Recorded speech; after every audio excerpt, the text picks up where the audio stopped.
Impian Presiden Joko Widodo agar Indonesia bisa menampung relokasi pabrik-pabrik yang hengkang dari China akhirnya perlahan menjadi kenyataan. Dari total 7 perusahaan yang sudah berkomitmen untuk memindahkan pabriknya ke Indonesia, setidaknya sekarang sudah ada perusahaan yang resmi datang nih ke Indonesia. Kalau kemarin-kemarin kita mungkin mendengar ya ada kota Brebes sampai ke Batang yang digaung-gaungkan akan menjadi tujuan relokasi pabrik-pabrik China, ternyata justru satu perusahaan pertama yang merelokasi pabriknya dari China memilih Kabupaten Subang, Jawa Barat. Apakah Anda warga Subang? Anda patut berbangga ya, karena siapa sangka pabrik China bisa kepincut oleh keseksian Subang nih. Pertanyaannya, seberapa besar atau seberapa seksi sih Subang di mata investor ini? Bagaimana juga kesiapan Subang untuk menjadi surga bagi investor global, dan apa saja manfaat atau keuntungan yang bisa didapat oleh Anda para warga Subang dengan relokasi pabrik ini? Kita akan bahas bersama. Sebuah perusahaan yang merelokasi pabriknya dari China tadi akhirnya resmi melakukan groundbreaking atau peletakan batu pertama ya pada Selasa 21 Juli 2020 kemarin di Taifa Industrial Park, Kabupaten Subang, Jawa Barat.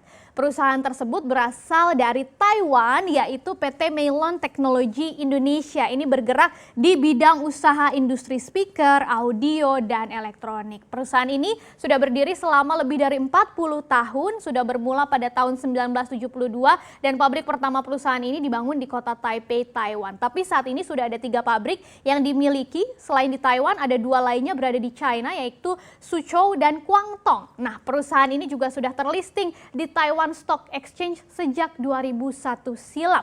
Berapa sih nilai investasinya? Ternyata nilai investasi dari relokasi ini juga terbilang besar ya, yaitu mencapai 90 juta dolar Amerika Serikat atau sekitar 1,26 triliun rupiah. Jadi tergolong besar juga. Nah, tahap konstruksi pabriknya rencananya akan selesai di November 2020, baru kemudian akan mulai berproduksi sebelum akhir semester 2 tahun 2020. Jadi cepat di tahun ini juga.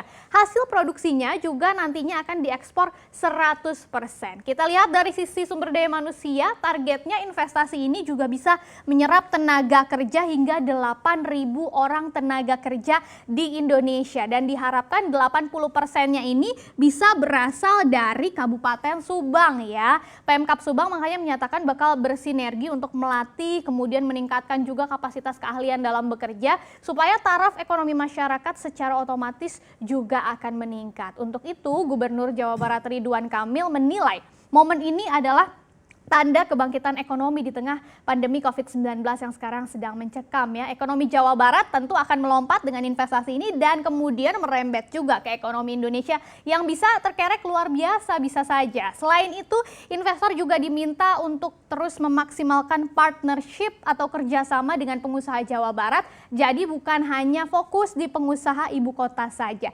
Lalu apa sih sebetulnya yang membuat Subang ini seksi tadi di mata investor ya? Kalau kita dengar sambutan dari Kang Emil kemarin dalam groundbreaking, Kang Emil mengaku senang nih karena PT Meilon dari Taiwan memutuskan relokasi pabriknya ke Subang karena disebutkan ini adalah kawasan emas masa depan. Loh, keren banget ya, sebuah kota di Jawa Barat bisa menjadi kawasan emas di masa depan. Nah, apa yang membuat Kang Emil ini pede menyebut Subang menjadi kawasan emas? Tentu karena Subang punya beberapa keunggulan yang tidak dimiliki oleh kota-kota lain ya. Yang pertama, lokasinya ini strategis karena ini masuk dalam segitiga rebana. Jadi kawasan segitiga rebana ini adalah antara Cirebon, kemudian Patimban, dan Kertajati ya. Segitiga rebana ini punya wilayah kawasan ekonomi khusus yang terbesar di Indonesia dengan luas wilayahnya mencapai lebih dari 4.000 km persegi. Jadi ini adalah kawasan yang memang potensial untuk beragam industri manufaktur berorientasi ekspor. Kemudian selain lokasinya strategis, infrastrukturnya juga sudah lengkap nih. Mulai dari darat ya, kita mulai dari infrastruktur darat itu ada jalan tol Cikopo Palimanan dan ada jalur kereta api juga. Dan dari udara juga ada Bandara Internasional Jawa Barat Kertajati yang sudah beroperasi, dan sampai di infrastruktur laut juga ada pelabuhan, yaitu Pelabuhan Patimban yang sekarang sedang dibangun dan ditargetkan bisa beroperasi secara terbatas pada September 2020 nanti. Nah, dengan lengkapnya infrastruktur ini, maka investor akan dimanjakan dengan kemudahan berusaha dari penerimaan bahan bakunya, sampai ke produksinya, sampai ke distribusi ke kawasan lain. Apalagi tadi orientasinya ekspor ya. Dan tidak hanya itu, dari sisi ketenaga kerjaan juga ternyata upah minimum Kabupaten Subang ini relatif lebih rendah dari kawasan lain yang ada di Jawa Barat, termasuk lebih rendah juga dari Karawang atau Bekasi karena hanya 2,96 juta rupiah. Artinya dengan berbagai keunggulan-keunggulan ini nggak aneh kalau di tahun 2019 lalu realisasi investasi Jawa Barat memang yang terbesar di Indonesia, nilainya adalah 139 triliun rupiah. Nah, untuk itu Kang Emil ini bertekad ke depannya lebih giat lagi menjual potensi Jawa Barat dengan menggunakan ada namanya strategi jemput bola nih. Karena para pemimpin daerah di wilayahnya juga termasuk aparat hukum diminta untuk melayani perizinan dengan baik, bukan justru mempersulit izinnya ya.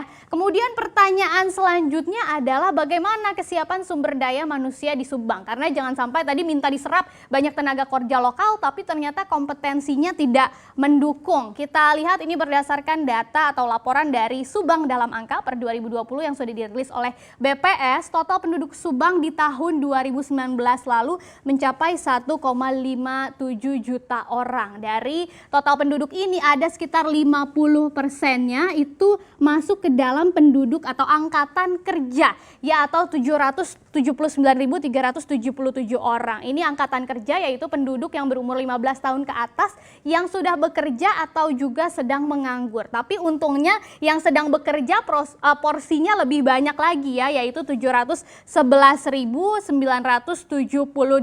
orang. Tapi kalau dilihat lebih detail lagi, ternyata sebagian besar yang sudah bekerja ini masih tamatan SD ke bawah karena sebanyak 341.393 orang. Walaupun memang kedua terbesarnya tamatan SMA masih cukup banyak ya, 217.000 orang, dan tamatan SMP 153.000 orang. Di luar itu masih ada 67.399 orang atau warga Subang yang sedang menganggur, dan dari jumlah pengangguran ini juga harus diperhatikan karena tamatan SMA ke atas justru malah jadi pengangguran terbanyak, yaitu 34.579 orang, baru sisanya ada tamatan SD 14.000 orang dan tamatan SMP 18.000 orang. Ini harus diperhatikan oleh Pemprov Jabar dan Pemda Subang juga, karena kualitas SDM-nya harus benar-benar dipastikan ditingkatkan supaya investornya juga senang ya untuk menyerap atau mempekerjakan tenaga lokal. Dan kita harapkan satu perusahaan yang pertama kali merelokasi pabriknya dari China ke Indonesia ini bisa merangsang